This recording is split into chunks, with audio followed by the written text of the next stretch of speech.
नमस्कार, आमी doctor Arpita Chakraborty, consultant gynaecologist from Prapti fertility institute. गर्भावस्थाय ব্যায়াম করা উচিত নাকি উচিত নয়, অনেকে মনে করেন সঠিক ব্যায়াম বাচ্চার জন্য ভালো, আবার অনেকে মনে করেন এতে ক্ষতি হতে পারে। চলুন আজকে পুরো বিষয়টা জেনে নিই। সঠিক ব্যায়াম গর্ভাবস্থায় অনেক উপকার করে, যেমন এটি বিশেষত ওজন নিয়ন্ত্রণে রাখতে সাহায্য করে, এছাড়াও কোমর ও পিঠের ব্যথা কমাতে বা কোষ্ঠকাঠিন্য সমস্যা থেকে রিলিফ পেতে, এমনকি ঘুম ভালো হতেও সঠিক ব্যায়াম অনেক সাহায্য করে। তাই হালকা হাঁটা, যোগা বা হালকা স্ট্রেচিং প্রেগনেন্সিতে বেশ উপকারী, কিন্তু যে কোনো রকম ব্যায়ামই আপনাকে আপনার ডাক্তারের পরামর্শ অনুযায়ী শুরু করতে হবে। প্রেগনেন্সিতে বেশি ঝাঁকুনি হয় বা যেগুলোকে আমরা হাই ইন্টেন্সিটি ট্রেনিং বলে থাকি, সেইগুলো অ্যাভয়েড করাই উচিত।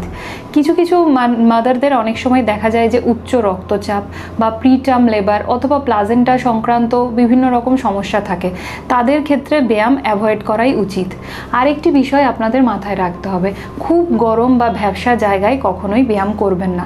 এতে শরীর থেকে মাত্রাতিরিক্ত ঘাম হওয়ার ফলে শরীরে জলের ঘাটতি ঘটতে পারে।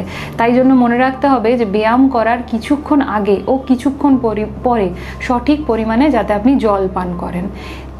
কখনো যদি ব্যায়াম করতে করতে মাথা ঘোরা, শ্বাসকষ্ট বা তলপেটের দিকে ব্যথা অনুভব করছেন, তাহলে ইমিডিয়েটলি ব্যায়াম বন্ধ করুন এবং আপনার ডক্টরকে কনসাল্ট করুন। তাহলে আজকে আমরা জানতে পারলাম গর্ভাবস্থায় সঠিক ও হালকা ধরনের ব্যায়াম মা ও সন্তান দুজনের জন্যই উপকারী।